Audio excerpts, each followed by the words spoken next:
అత్యుత్తమ ప్లేస్మెంట్స్ తో ఎంఎన్సీ కంపెనీలలో ఉద్యోగమే లక్ష్యమా? ఇంజనీరింగ్ చదవాలనే మీ పిల్లల కలని కేజీ రెడ్డి కాలేజ్ తో నిజం చేసుకోండి. మీతో ఇంటర్వ్యూ అనగానే సిరివెన్నెల గారి ప్రస్తావన లేకుండా ఇంటర్వ్యూ ఖచ్చితంగా పూర్తవదు. నేను పాడలేను కానీ లిరిక్స్ చెప్తాను సార్. 'నీ స్నేహం' సినిమాలో సిరిలో అన్ని నీ వెంట పెట్టుకొని ఏ హరుని ఇంట అడుగు పెట్టునో ఈ కుందనాల బొమ్మ అని చెప్పేసి ఒక అంటే ఈమె ఆల్రెడీ మహాలక్ష్మి, ఈమె చేయి పట్టుకునే జాతకం ఏ వరుడికి రాసి పెట్టుందో ఆ 2-3 లైన్లు ఉంటాయి సార్. నాకు పాడడం రావట్లేదు కానీ అదే సిరుల రాణి నీ చేయి పట్టి వరుణి జాతకం అది ఒక్కసారి పాడతారు. అది సాహిత్యం పట్టు అది ఫీమేల్ సోలో కదా. నేను సాహిత్యం చాలా ఇష్టం సార్ 4 లైన్లు నాకు. దానిలోనే ఒక ఇంకొక చిన్న ఇన్సర్ట్ లైన్ ఒకటి ఉంటుంది ఆ పాటలోనే. అది సినిమా షూటింగ్ అయిన తర్వాత ఆ ఇన్సర్ట్ లైన్ పెట్టాం సార్. ఇది రీ రికార్డింగ్ చేస్తున్నప్పుడు ఒక సైలెన్స్ బిట్ ఒకటి ఉంటుంది. ఆ బిట్లో కూడా లిరిక్ రావాలని నేను ట్యూన్ చేశాను. మళ్ళీ దానికి మళ్ళీ సాహిత్యం రాశారు శాస్త్రి గారు. కదిలే వెన్నెల శిల్పమా, గుర్తుందా అది? Yes sir. తనన అనుమతి నెరుగక ఎదసడిలో అపురూపమైన భావమా, అది ఆ కొబ్బరి చెప్పు దగ్గర అవునవును. ఆ బిట్ నేను అప్పటికప్పుడు రీ రికార్డింగ్లో ఇది ఉండాలి అని ఇది చేస్తే అప్పుడు ఎంఎస్ రాజు గారు శాస్త్రి గారిని పిలిపించి కూర్చోబెట్టి రాయించి అది మళ్ళీ రికార్డ్ చేసాం. శాస్త్రి గారితో ఎలా ఉండేది సార్ మీ అనుబంధం? ఫ్రాంక్గా ఒక ఇద్దరితో నాకు ఫాదర్ సన్ రిలేషన్షిప్. ఒకటి బాలు గారు, ఒకటి శాస్త్రి గారు. శాస్త్రి గారు సొంత కొడుకులాగా చూసుకునేవాళ్ళు నన్ను. ఆయనతో ఎక్కువ చనువు, చాలా చనువు. అంటే మ్యూజిక్ అందరితో చనువు ఉంటుంది, పోతే నాతో కొంచెం ఎక్కువ చనువు ఉండేది. ఆయనకి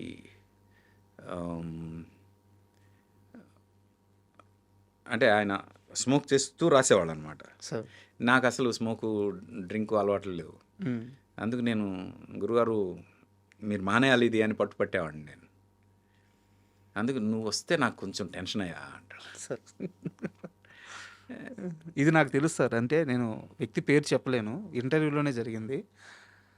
మనిషి అనేవాడు అందరిని మించి ఎప్పుడు ఎదగకూడదయా. ఎందుకంటే తర్వాత వాడికి మంచి చెడు చెప్పేవాడు ఎవడో ఉండడు, చెప్పలేరు ఆయన ముందుకు. ఇప్పుడు మనిషి అనేవాడు మనిషిని దాటి ఎదిగిపోతే మంచి చెడు ఇంకేం చెప్తాం. శాస్త్రి గారు అలా ఎదిగిపోయారు. మనుషుల్లో మనిషి స్థాయి నుంచి ఎదిగిపోయాడు ఆయన. ఆ తర్వాత ఆయనకి సార్ మీరు ఇది చేయొచ్చు ఇది చేయకూడదు అని చెప్పేవాళ్ళు లేరు, చెప్పకూడదు, చెప్పలేము అని చెప్పాను. బట్ శాస్త్రి గారికి ఆ విషయంలో వద్దు అని చెప్పిన ఒకే ఒక్క మనిషి ఆర్పి పట్నాయక్ అని చెప్పి చెప్తారు. అవునా? అది నాకు తెలీదు. నేనైతే చెప్పేవాడిని. ఆయన అనేవాళ్ళు కూడా, నీ ఒక్కడి విషయంలో నేను కొంచెం భయపడతాను అని. ఎందుకంటే డెఫినెట్గా ఆయన ఎంత తొందరగా వెళ్ళిపోవడానికి కారణం కూడా అదే అని నా ఫీలింగ్ సార్.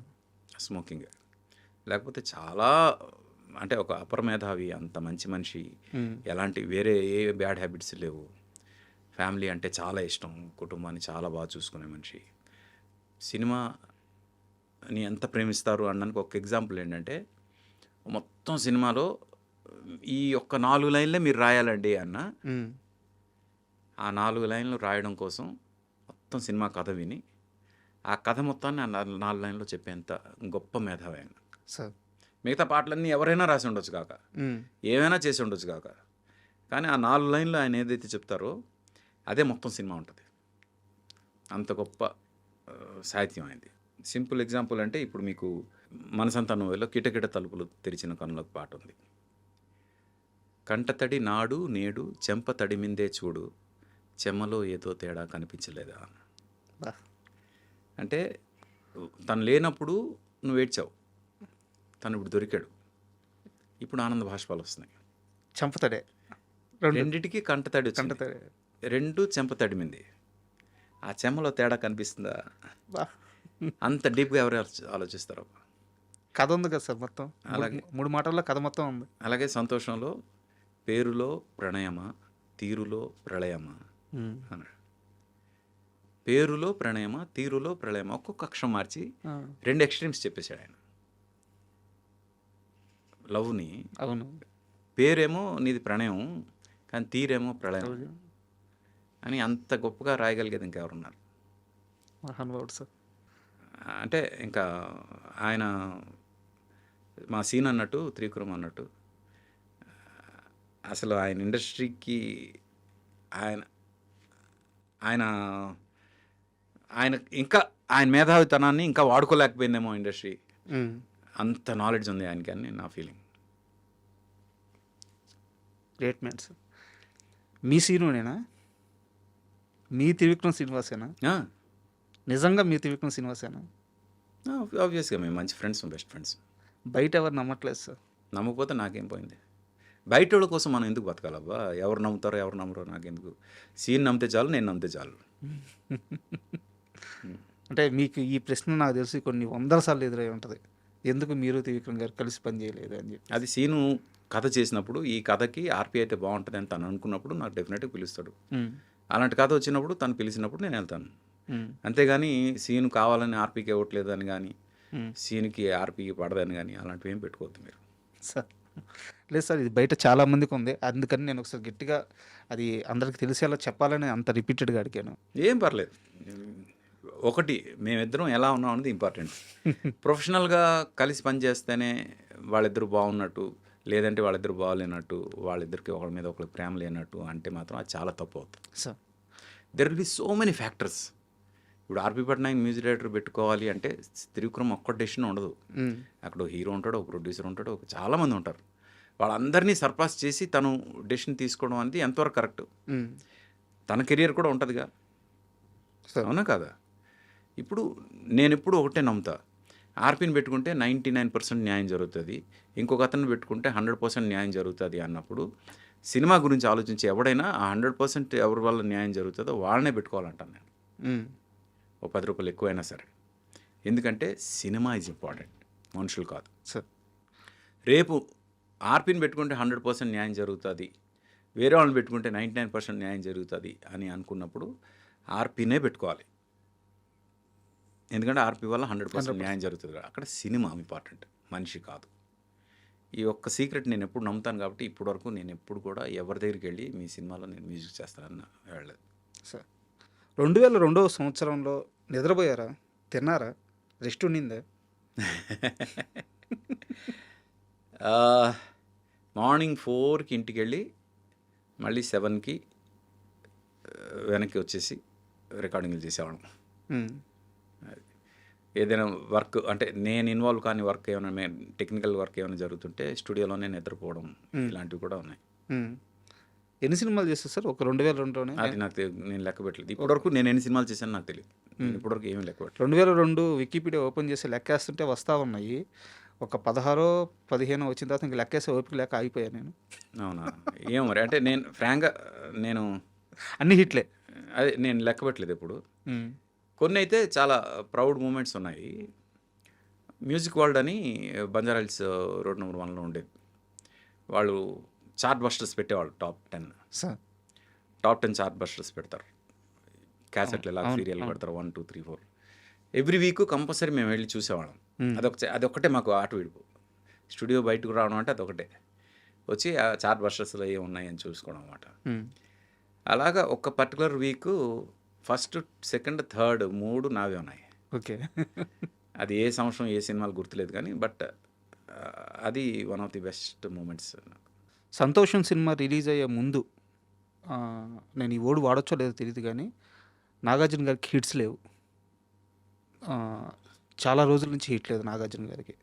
సంతోషం మ్యూజికల్ హిట్. అంటే అద్భుతమైన, చాలా సున్నితమైన కథ ఉంటుంది, అద్భుతమైన స్క్రీన్ ప్లే ఉంటుంది, బట్ పాటలు అద్భుతంగా ఉంటాయి. ఆ పాటలు విన్న తర్వాత నాగార్జున గారు మీతో ఏమన్నారు? ఎన్నాళ్ళు ఎక్కడికి వెళ్ళిపోయారు అన్నట్టు ఫస్ట్ క్వశ్చన్ ఆయన అడిగింది. So much to say that I love you song recording అప్పుడు ఆయన స్టూడియోకి వచ్చారు. వచ్చి విని ఎన్నాళ్ళు ఎక్కడికి వెళ్ళిపోయారు మీరు అన్నారు. అదేంటి అప్పటికే మీరు చాలా పెద్ద హిట్లు. అవును, అంటే మన ఇద్దరం ఎందుకు కలిసి పని చేయలేదనే ఫీలింగ్ వచ్చిందేమో ఆయనకి. ఆ క్వశ్చన్ అడిగారు. దశరథ్ గారితో మిగతా అందరి దర్శకుల కంటే కూడా ఆయన చాలా కొత్త వారైనా సరే ఆర్పీకి చాలా మంచి బాండింగ్ ఉంటుంది అని చెప్తారు. ఎందువల్ల? దశరథ్ నేను ఇండస్ట్రీ రాకముందు నుంచి ఫ్రెండ్స్ సార్. నేను సునీల్ త్రివిక్రమ్ రూమ్మేట్స్ కదా. మ్మ్. మా నైబరింగ్ రూమ్లో దశరథ్, ఓకే. గోపిమోహన్, జేకే వీళ్ళందరూ ఉండేవాళ్ళు. మ్మ్. జేకే అంటే కెమెరామెన్. సార్ ఒక సీరియస్ క్వశ్చన్. నీ మ్యూజిక్ వల్ల సినిమాకి మార్కెట్ అవ్వట్లేదు అని ఎవడో ఒక మాట అంటే, ఇన్ని వందల అద్భుతమైన పాటలు ఇచ్చిన ఆర్పి పట్నాయక్ సినిమాలు ఇంక నేను చేయను అని నిర్ణయం తీసుకోవడం ఏంటి? ఇదే ప్రశ్న మా టీఎన్ఆర్ గారు అడిగారు మిమ్మల్ని 8 సంవత్సరాల క్రితం. ఆ రోజు కూడా మీరు సరిగ్గా సమాధానం చెప్పలేదు. నాకు ఈ విషయంలో సరైన సమాధానం కావాలి. టీఎన్ఆర్ గారు బతికున్నప్పుడు ఆ మనిషి బతికున్నారు, ఈరోజు ఆ మనిషి బతికలేరు. ఆ మనిషి గురించి బతికి లేనప్పుడు ఒక మనిషి గురించి మాట్లాడకూడదని నేను ఖచ్చితంగా నమ్ముతున్నాను. కాబట్టి దాని గురించి ఇంకా ముందు కూడా ఎక్కడ చెప్పను. ఓకే, ఆయన గురించి వారెవరు నాకు ఇవన్నీ వద్దు. మీరు తీసుకున్న డెసిషన్ కరెక్టా? నేను ఈరోజు ఇక్కడ ఇంటర్వ్యూ చేస్తాను, చాలు. కరెక్టా కాదా మీరే డిసైడ్ చేయండి. మీకు అది చాలు సార్. మీ ఇప్పుడు కూర్చున్నాం, ఎన్ని గొప్ప పాటల గురించి మాట్లాడుకున్నాం. మంచి సంగీతం ఇవ్వగల స్థాయి ఉన్న వ్యక్తి, అలాంటి వ్యక్తి ఎందుకు ఆపేయాలి అనేది చాలామంది బాధ. పైగా మీరు స్టేట్మెంట్ ఇచ్చారు. అవును, అప్పుడు ఇద్దరు చాలా గట్టిగా నన్ను ఆపే ప్రయత్నం చేశారు నా స్టేట్మెంట్ని. ఎవరు సార్? ఒకటి మా సీను త్రివిక్రమ్ మ్మ్. కూర్చోబెట్టి మరి క్లాస్ పీకాడు, ఎందుకలా డిసిషన్ తీసుకుంటున్నాం అని. ఆ. ఇంకోటి కోటి గారు, మ్మ్. వీళ్ళిద్దరూ నాకు చాలా గట్టిగా క్లాస్ స్పీకర్, ఎందుకు అంత బ్లంట్ డెసిషన్ తీసుకుంటున్నాం అని. మ్మ్. బట్ కొన్నిసార్లు మనం రైట్ అనే ఫీలింగ్ వచ్చినప్పుడు ఎవరి మాట వినం కదా. సార్ కన్విన్స్ అవ్వలేదు సార్ నేను ఇప్పటికీ. అంటే నేను కన్విన్స్ అయ్యాగా